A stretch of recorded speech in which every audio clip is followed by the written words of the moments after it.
here at the Apple event in San Francisco where they introduced new iPhones and new Apple TV and the larger iPad Pro.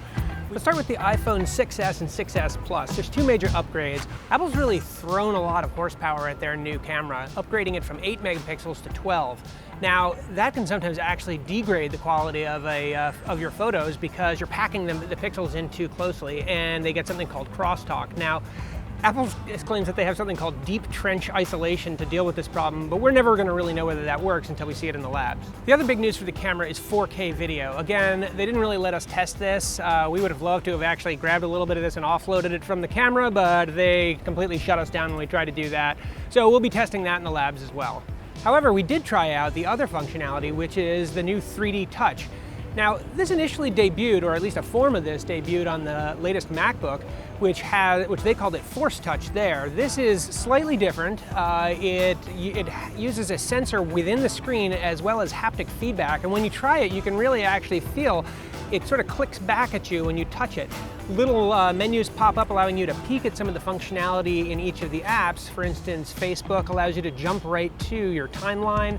You can look at photos from the Photos app without actually having to launch the app. So the big iPad is, even when you first encounter it, it's supposed to be bigger than the conventional iPads, but it's surprisingly large, 12.9 inches, which is kind of a weird configuration. And it allows you to do a split screen, which once you try it, is kind of interesting. It really does allow you to sort of do two apps at once.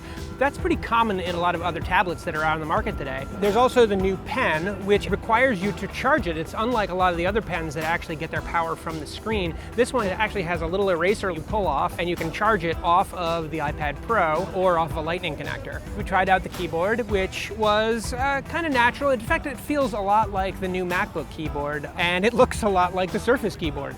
So as much as Apple has resisted the stylus and keyboard, it really does add some functionality once you get to a device this big. What's interesting to me is that you actually have to start thinking about cross-shopping these with one of Apple's MacBooks, because once you add the keyboard to it, you're kind of almost dealing with the same environment. You really can type quite naturally with it, and then the touchscreen functions just as you'd use a mouse. So writing with the pen is quite natural. It's almost as you'd expect with any pen-based interface. There's very low latency. It tracks quite perfectly. It also tracks the tilt of the pen as well, so you can almost treat the pen like a paintbrush with brush strokes. Probably the most game-changing device that they launched today was the revamped Apple TV. Now, as a piece of hardware, it's really not that much different than the previous one. They upgraded the processor. Where a lot of the secret sauce is in the new remote control, which has a bunch of sensors built into it. It's got a trackpad, which allows you to sort of trace around with your thumb and select things that way, and you can also press on the trackpad to select.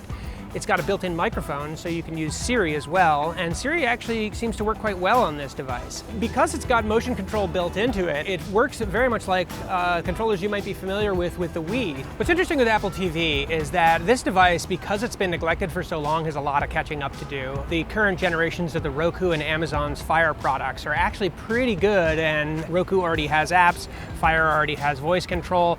Really now Apple has the opportunity, if they develop the third-party community well, to at least catch up and potentially pull ahead of their competitors. One of the things that Apple is famous for is their tightly controlled demos, and today was no exception. There's always somebody right next to you making sure that you don't stray too far from what they want you to look at. So that's why we're looking forward to getting all these devices back in our labs, where we can really check out just how well Siri works on the Apple TV, how well the pen works on the iPad Pro, and what 3D Touch really feels like when you're using it outside of Apple's demo room.